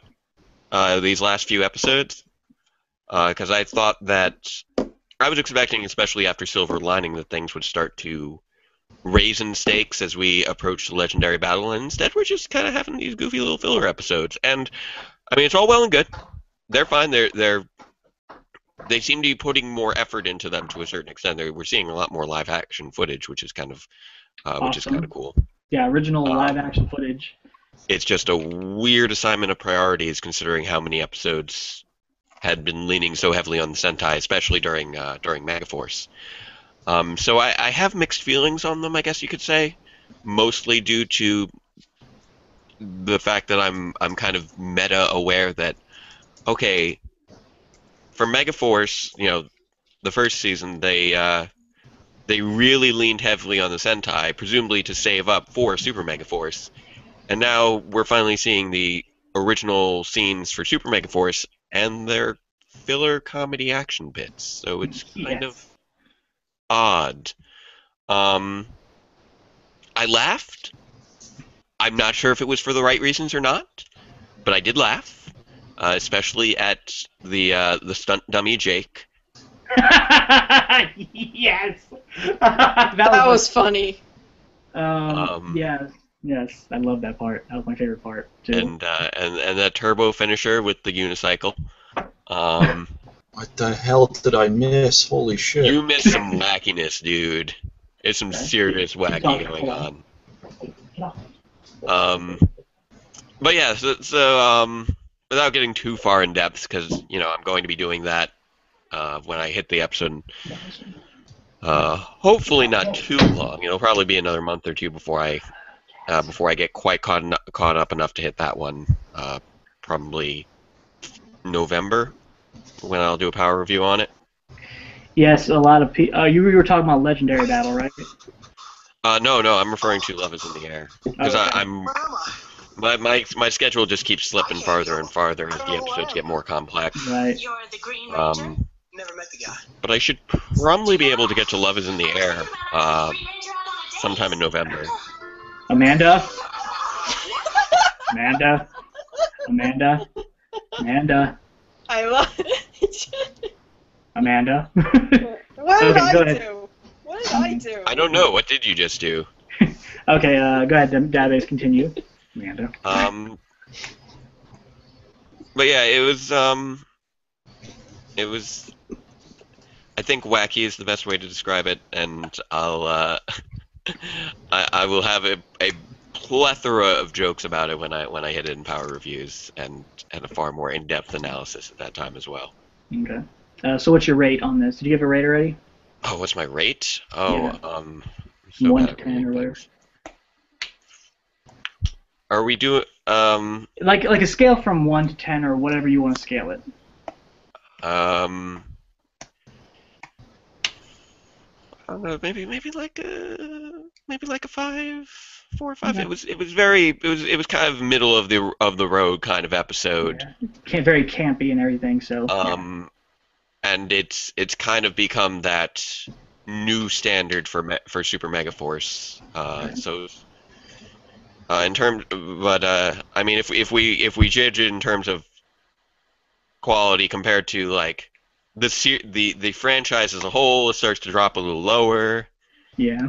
Just due to production values, etc., and things like Yeah. priorities and Dummy Jake and story. Maybe more like a 4. Okay. Amanda, what about you? This is we're talking about Love Is in the Air, and then we're gonna go on to the next one after that. Go on. I thought it was cute, like how there was always this love triangle, an alien-human love triangle, and you actually get to see that Jake almost asked Gia out, and then this is what people have said. I have not said this, but people have said this. Noah's crock block. Crock block? Crotch block. Yeah, let's just call it It's like- crotch block. And Yeah. it's like, I don't know why people call it that sort of thing. I mean, it's a kid show. You don't use those kind of comments on a kid show. Or you could Yeah. just say, or you could just say, that's the term for it. yeah. Or you But could just like- say, yeah. Or you could just say like, Noah, you bad timing, bad timing, Noah. That is almost like deliberate bad timing on yeah. his part, though. It's Yeah. like, But it's, yeah. I Noah, thought you it was, were wrong. I, Wrong. Go on. I thought it was cute. I'd give it a 6. Awesome. Derek, since you haven't seen the episode, he's like, I'm gonna be watching the shit out of this later. Is that right? No, I think I'm just done with Super Megaforce until the damn final episodes. This sounds awful. Okay, from Yeah. now on, we'll just skip Derek. Yeah. Yeah, I don't know. I mean, it's up to you if you want to watch them or not, because, you know. I'm sure I'll check it out. If Tensu shows up again, I'm going to start swearing, though. So Yes. no, I don't think Tensu's in this one. Or if he is, he's only in there for like a few seconds. all right, I'm in. You know? I'm back. Yeah. I'm over. You do get to see Jake as a dummy, and you get to see, I believe, Emma morphed. You get to see the Turbo Rangers legendary modes with, I believe, Emma's on the unicycle. I want to say Emma's on the unicycle. And I Sure, think- why wouldn't you be? Yeah.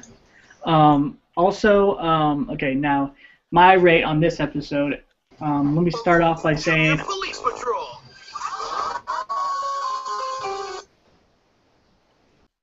you couldn't help yourself, could you? What? You couldn't help yourself. What?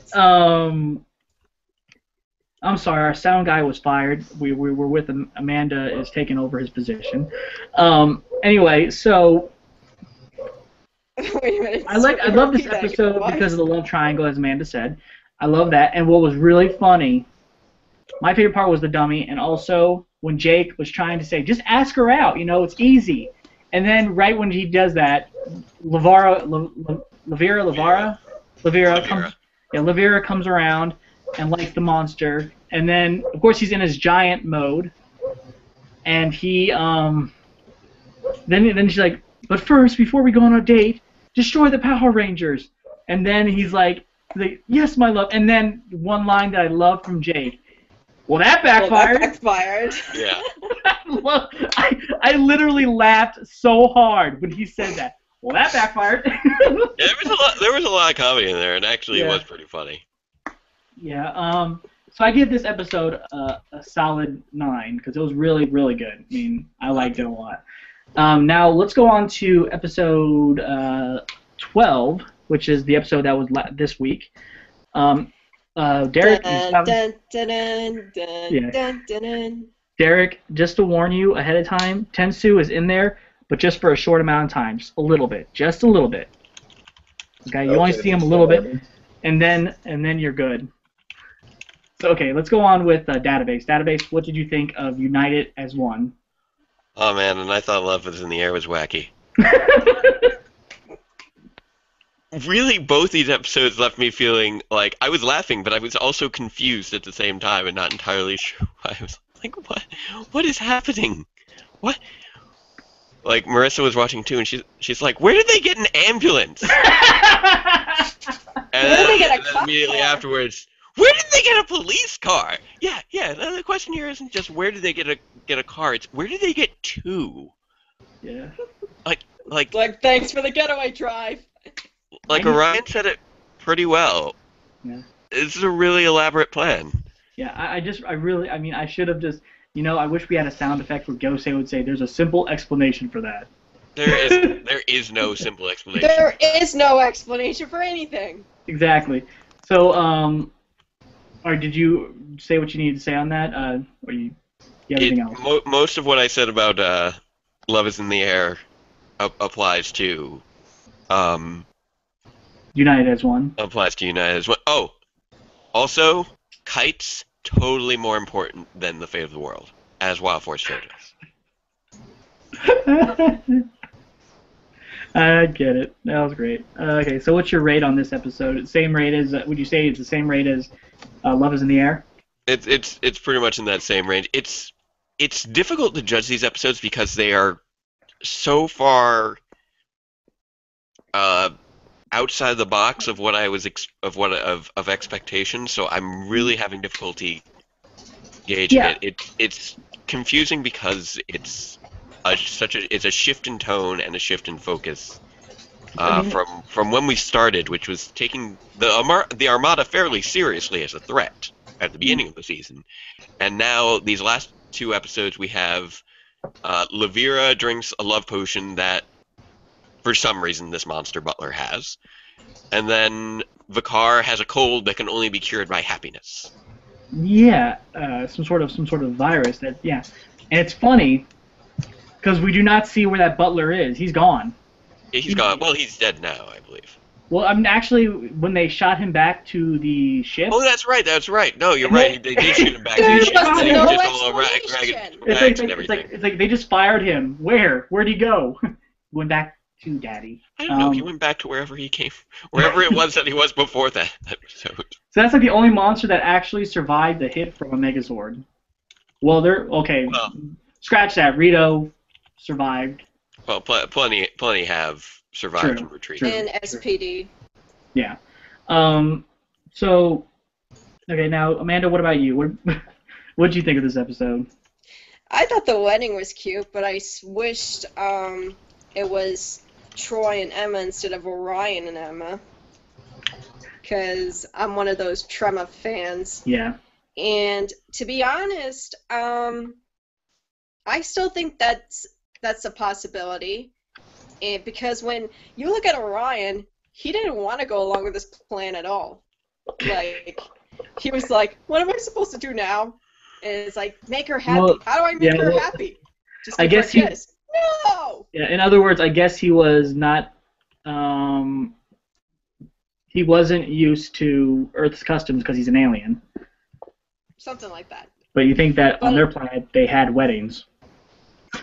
But it's like, with all of the other stuff, it was funny. I mean, I love weddings.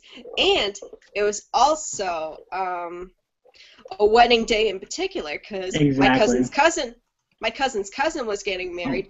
My mom's co-worker's friend was getting married. George Clooney was getting married. My cousin's cousin was getting married. We're going to go down the whole line of who was getting married. It's gonna get married. And Kerwin and Miss Piggy are getting married. Oh, boy. Are they really No, not just- married yet? I really don't know. We gave up on them But, a long time ago. But in your If rate, two And- crazy but kids can't make it work, who can? exactly. But it's like, I loved how they did show the inside of a Megazord for once, like them demorphed and working on it.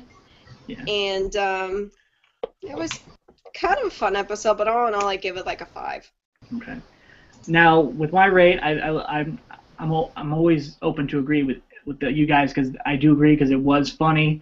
I think my favorite moment was when they're definitely in the Megazord and they're fighting the monster because he can shrink down and grow because of his belt instead of being Yes, and then- maximized from Levira.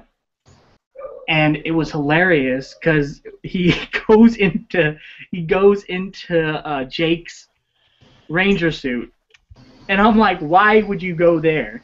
I don't know. It was hilarious, and then apparently And then they used Cool Whip to get him out. coolant. It was called coolant. It was a Yeah, it was coolant. yeah. Mhm. It was like, imagine shoving like a fire extinguisher down the back of someone's shirt. Yeah, Oh! it's like, I mean, you think to yourself, well, first off, why would a Megazord, I mean, that's the smallest little coolant that they had, like 2 of them, for that matter. You think they would have like a big tank of it. Well, consider- as we've seen, a human-sized hole in the Megazord, that's going to take it out of commission for like the afternoon. They need to work on that with welding gear and it was, pretty hard, pretty solidly there. and I do love the line when Emma just like blurted out because they had like, you got to take care of the monster and get that staff or something, or try to stop him from stealing any more happiness. And then Emma blurts out like, hey, you want to get married? And then he's like, what? Like he was like, Emma is such a troll that whole episode. she was hilarious. Wanna get This married? troll.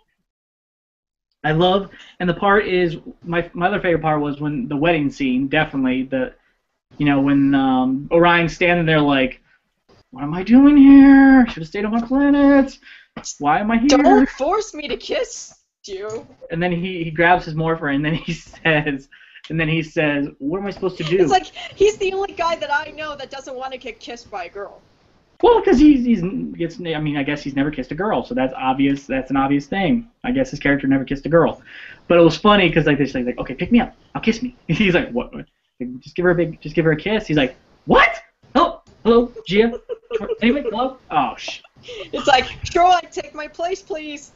Troy, why'd you? You're the leader. Help, hello. I definitely sneaked a very subtle gag into the Silver Lining review about the shipping between Gia, Emma, and Orion, which is kind of happening. Yes, but it was okay. And then I love the part where she pulls out the blaster out of nowhere, mind you. I think that's what she had instead of a bouquet. I think. Oh well, she had a bouquet, but then I think it was hiding in the bouquet. It was really a bouquet. Oh, that's true. Okay. Well, there was an explanation. The bouquet was the blaster. Okay, it was inside the bouquet. All right, perfect. Finally, we got an explanation for just a little bit. Simple And then, explanation for this. Here's how I see the shipping for this season. Troy and Emma, Jake and Gia, something for Noah and something for Orion, or otherwise he would go back to the planet with some other people to rebuild it. The end of the story. They graduate and they live happily ever after. Here's the final ship. Here's the final ship. Gia with everyone. Wow, that is Especially so Robo wrong. Knight. Oh. I know. What is up with that? Yeah. Okay. Anyway, so and then I love the fact is how she was a cheerleader. I mean, good as a cheerleader, but it was funny. I always Just, expected it more from Gia than Emma. It was funny because she was wearing a pink cheerleading outfit, and then then Orion's like, oh my god, I can't believe she. And he took a picture of it too, and he took. I don't know when he took a picture of the wedding, because he didn't show that part. I mean, he did take a picture of it though, but anyway, so. I just find it amazing that these new morphers have cameras built in. Yes. What have a century plan. are we living in? They have a plan. They have a phone plan for it now. Gosei doesn't pay for it, but apparently They hack it. somehow, yeah. But I love my other favorite part, all the parts where Emma randomly gets these uniforms, freaking ambulance, like you guys said. Where did she get an ambulance? Like at the last minute, and a cop car, and a cop uniform. And how did she get a license? Yeah, and it makes you think to yourself. Now, don't you think she'd be arrested if she? Because usually you're not supposed to be dressing up, posing as a lawman at all, because that's against the law. This it's a episode monster, did I not think. operate under Any law typical whatsoever. Western live action TV logic. Exactly. This was cartoon logic or Japanese live action logic. And then on top of that, the kite scene. I mean, yeah, it was sad to see the kid, upset and everything. Everything was Obviously the most important thing in the world. And the thing is, going to, hold on, I gotta do something. You guys go fight them in your Dino Thunder Legendary Ranger mode. Go there and fight in that. And I'm like, couldn't you have just told them, oh, by the way, a kid can't fly the kite. Hold on. There. And I'm ready to go. It was too pressing.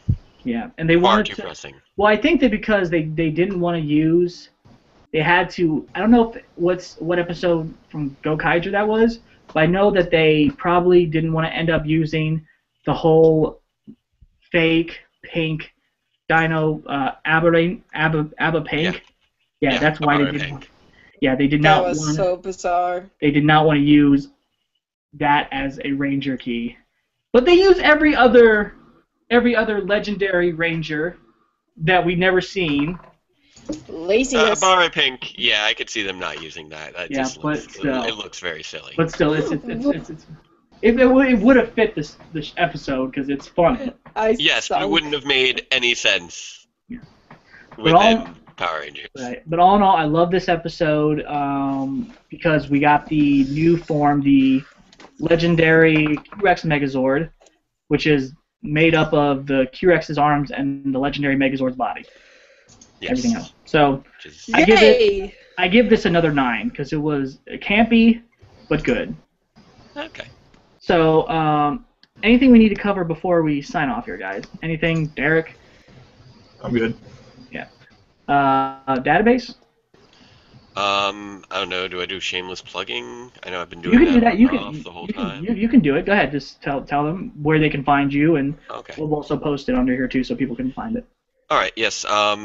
Yes. Database Rangers Power Reviews can be found on YouTube. Just search for us under Database Ranger. Only Database Ranger on YouTube. You can also follow me on Twitter, as well as like our page on Facebook. We just recently passed 500 likes, which is cool. Yay! Yay!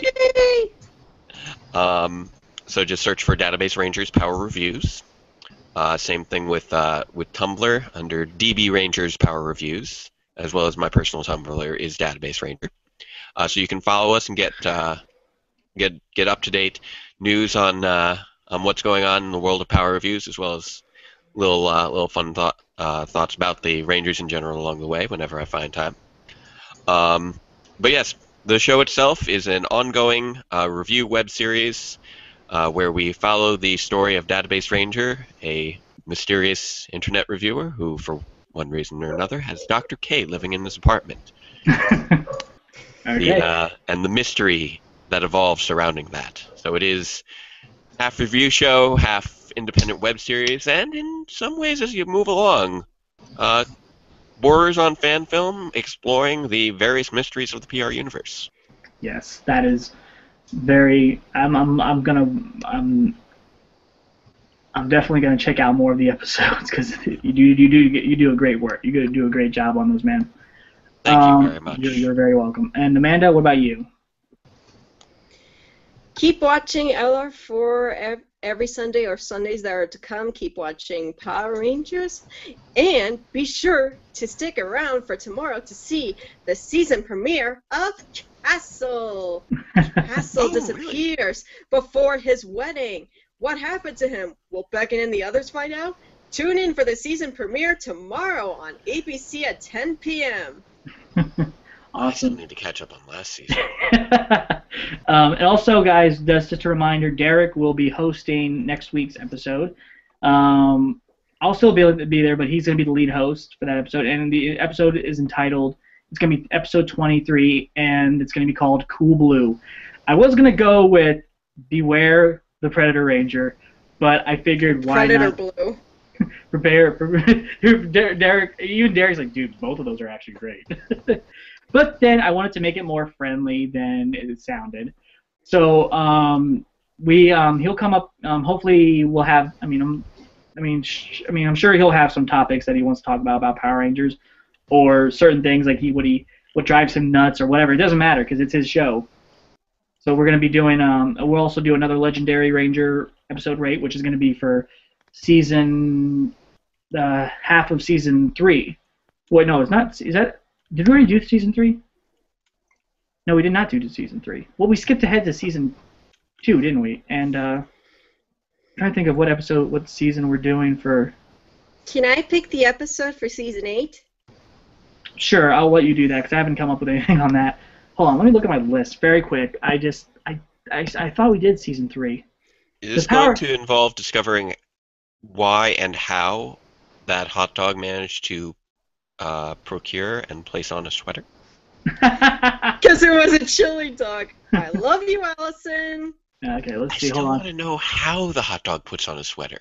It doesn't have arms. No, it started with, why did the hot dog put on a sweater? Yes, Okay. but I want to know how. Okay. I think that's the real mystery. I guess the owner puts it on it. I don't know, but the answer is it's a chili dog because it was a chili dog. Oh yes, absolutely. I understand the why. The why has been established. The how is the great The who, mystery. what, when, where, why, how. Derek, very quick. I'll need a episode from season 3 and Mighty Morphin Alien Rangers because I just realized that we did season 2, but we haven't even done season 3 yet. So think of an episode from before the Alien Rangers and then an Alien Ranger episode. So we'll do 2 of those. Okay. So yeah, I forgot to mention that. So that way we can catch up to Zio. Dog put on a sweater. Oh, here we go again. Very quick. Let's hear this. Why? Because it was a chili dog. It surprises me every time.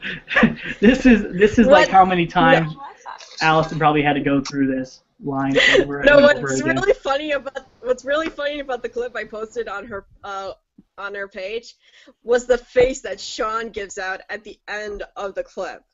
And that was even more funny. Did he give this look? Really? It's like, oh, okay, she's my friend, or I hope she becomes more than my friend soon, but I'm trying to see if I can just come up with better joke. She could come up with better jokes. She's ruining it. He's ruining it. Okay. Now I would like for what I'll do is database. I will post your YouTube. You have all your links on your Facebook page, right? Believe so. Okay, and I will post your Facebook so that way people can go to their Facebook and do that, and they can find it everywhere instead of just posting a lot of links. So that's what I'll do. Yes. And I would like to give Database the honor to say, "May the power protect you." This is LR4 sign off and Database. Farewell, Ranger fans, and let the power protect you. That is right. Bye.